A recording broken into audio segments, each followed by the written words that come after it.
Assalamualaikum warahmatullahi wabarakatuh. Perkenalkan, nama saya Fitri Susanti, NPM 1911010288. Program Studi Pendidikan Agama Islam Fakultas Tarbiyah dan Keguruan UIN Radi Intan Lampung, kelas K semester 6.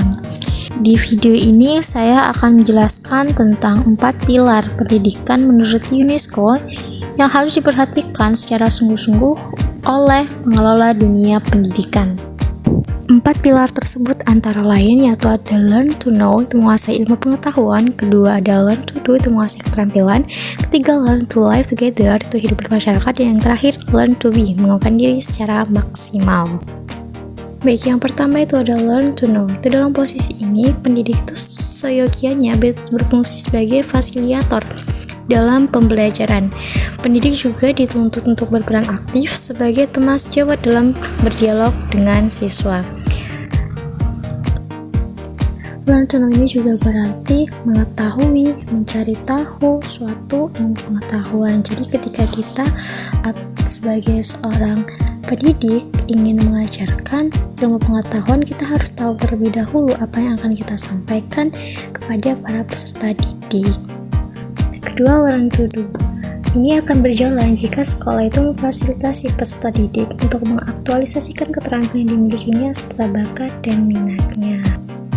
Learning to do ini berarti belajar untuk melakukan sesuatu. Artinya, seseorang belajar untuk dapat menggunakan pengetahuan tersebut secara praktikal dalam kehidupannya sehari-hari.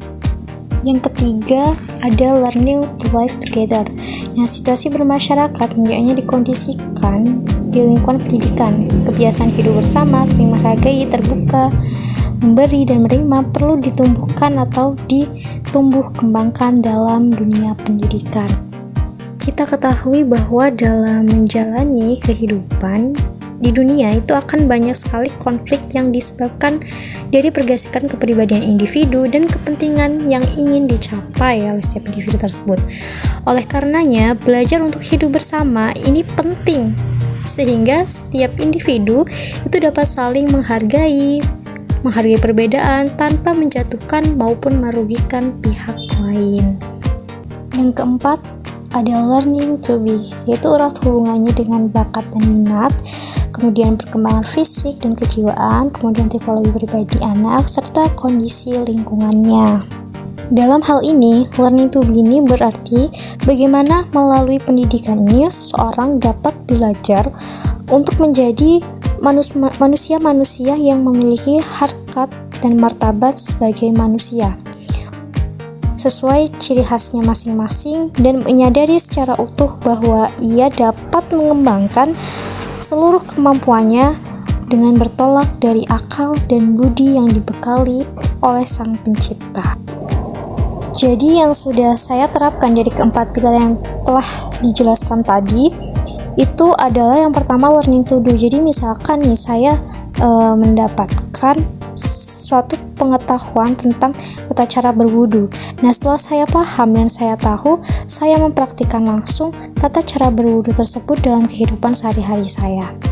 Kemudian yang kedua ada learning to live together, yang mana kegiatan ini selalu saya terapkan dalam kehidupan saya sehari-hari, seperti berkomunikasi terhadap teman sebaya, kemudian berkomunikasi terhadap masyarakat, dan lain sebagainya.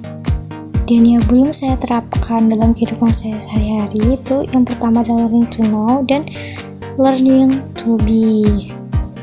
Hal yang akan saya lakukan agar keempat pilar tersebut terpenuhi, yang pertama adalah motivasi, karena motivasi ini sangat penting untuk mendorong semangat para siswa atau peserta didik dalam memenuhi keempat pilar tersebut yang tadi sudah dijelaskan. Kemudian yang kedua itu ada minat.